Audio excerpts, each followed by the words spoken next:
अच्छा class record नहीं कर रहे? वो मुझे याद नहीं था, मैं अभी रिकॉर्ड कर रहा हूँ, ठीक है। मुझे याद नहीं था, ठीक है, कोई बात नहीं, ठीक है, मैं अभी रिकॉर्ड कर रहा हूँ, ठीक है। तो you can join it again, ठीक है, आप थोड़ा सा ज्वाइन कर लेना। तो अल्फा रे जो था वो हीलियम+2 था। तो रदरफोर्ड तो जो टेक्नीशियन थे, हाँ मैंने बताया कि आप जब अभी जो मोबाइल सैनिटाइज हो रहा है उसके ऊपर हम क्या कर रहे हैं, कंटिन्यूअसली अल्ट्रा वायोलेट रे डाल के उसको सैनिटाइज कर रहे हैं, मतलब हाई एनर्जेटिक रे डाल के उसको सैनिटाइज कर रहे हैं, मतलब उसको साफ कर रहे हैं।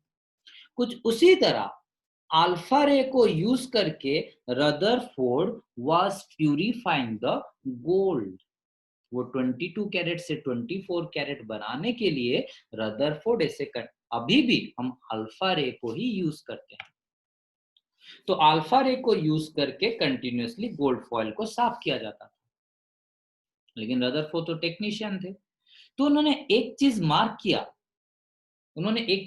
किया, कि भैया अगर थॉम्सन बता रहे हैं, वो थॉम्सन के बारे में पढ़े, थॉम्सन की थ्योरी के बारे में पढ़े, तो उन्होंने देखा कि अगर थॉम्सन के हिसाब से पूरा through out the gold atom, अगर पॉजिटिव चार्ज है, तो हम जब अल्फा रे भेज रहे हैं, alpha ray is also positively charged,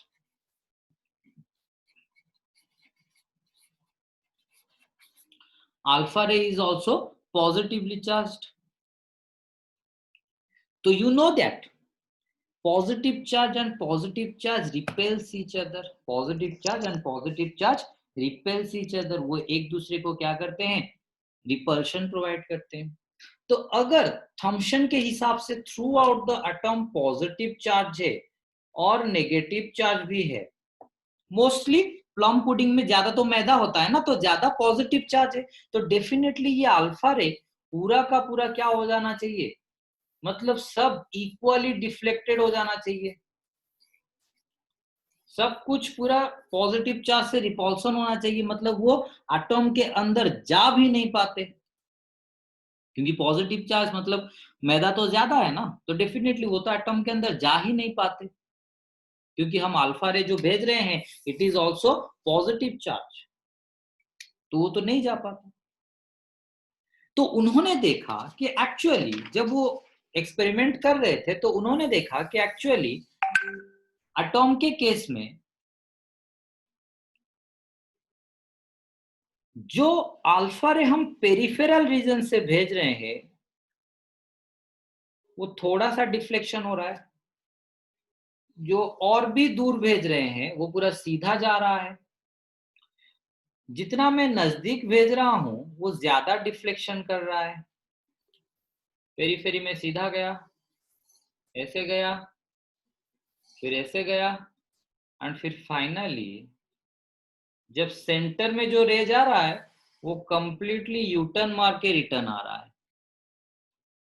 that means उन्होंने कंक्लूजन निकाला कि भैया मैंने तो अल्फा रे भेजा, मतलब मैंने भेजा क्या, पॉजिटिव रे, मतलब पॉजिटिव चार्ज रे मैंने भेजा,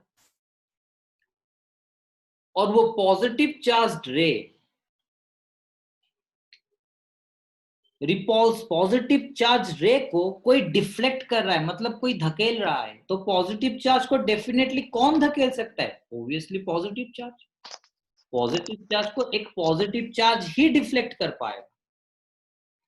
और उन्होंने देखा कि सेंटर पोर्शन में ही पॉजिटिव चार्ज ज्यादा डिफ्लेक्शन हो रहा है, और जब हम टुवर्ड्स द सेंटर जा रहे हैं, पेरिफेरल रीजन से टुवर्ड्स द सेंटर जा रहे हैं, धीरे धीरे डिफ्लेक्शन ज्यादा हो रहा है। मतलब उन्होंने देखा कि जो मैंने तो जो रे भेजा वो पॉजिटिव रे है, बाकी उसको जो डिफ्लेक्शन कर रहा है डेफिनेटली वो पॉजिटिव ही होगा, और वो है कहां पर एक्चुअली, वो सेंटर में प्रेजेंट है। वो है कहां पर actually, it is actually present at the centre, क्योंकि सेंटर से ही ज्यादा डिफ्लेक्शन हो रहा है। तो उन्होंने बताया, देखो तब तक न्यूट्रॉन के बारे में किसी को पता नहीं था, तब तक बस इलेक्ट्रॉन के बारे में पता था, और इलेक्ट्रॉन के बारे में पता था, और प्रोटॉन के बारे में तक तब तक वहां पर कुछ भी न्यूट्रॉन के बारे में पता नहीं था। जस्ट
फाइनली उनको पता चल गया कि जो पॉजिटिव चार्ज होता है, थॉमसन ने झूठ बोला कि पॉजिटिव चार्ज ऐसे पूरा डिस्ट्रीब्यूट होकर रहता है। उनको पता चल गया कि actually positive charge is placed at the centre. Positive charge centre में ही प्लेस है और कहीं पर नहीं। तब तक न्यूट्रॉन डिस्कवर नहीं हुआ था। तो फाइनली रदरफोर्ड ने थॉमसन के मॉडल को गलत प्रूफ कर दिया। उन्होंने बताया कि एक्चुअली ऐसा प्रेजेंट नहीं होता है, पूरा टोटली डिस्ट्रीब्यूट होके वाटरमेलन की तरह या फिर प्लम पुडिंग की तरह, मैदा की तरह चारों तरफ पॉजिटिव चार्ज डिस्ट्रीब्यूट नहीं होता है। Positive charge is concentrated at the centre, यहां पर ही वो कंसेंट्रेटेड है। दैट इज द अल्फा रे और पॉजिटिव रे। जाके यहां से डिफ्लेक्शन हो रहा है।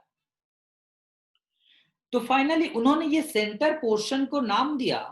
आपको पता होगा एवरीथिंग सेंटर पोर्शन, वाटम हो, वो सेल हो, वो छेना हो, वो गुड़ा हो, जो भी हो, उसका सेंटर पोर्शन को हम क्या नाम देते हैं? Nucleus. Nucleus is a Greek term जिसका मतलब होता है सेंट्रल और कंट्रोलिंग सिस्टम। न्यूक्लियस का ग्रीक लैंग्वेज में मतलब कंप्लीट अगर आप सोचोगे तो that is actually centrally placed controlling system.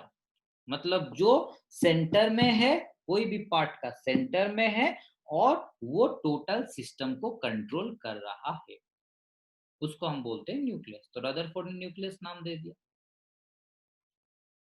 Then Rutherford ने पूरा थ्योरी ठीक बोल दिया कि पॉजिटिव चार्ज ऐसे डिस्ट्रीब्यूट होके नहीं रहता है, पॉजिटिव चार्ज सेंटर में प्लेस है और नेगेटिव चार्ज उसके चारों तरफ डिस्ट्रीब्यूट होके है।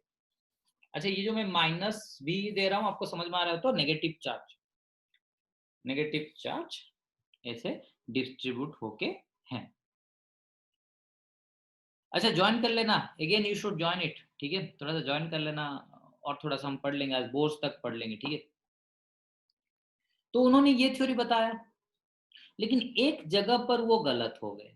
कहां पर वो गलत हो गए ना? रदरफोर्ड ने बता दिया कि जो न्यूक्लियस सेंटर में रह रहा है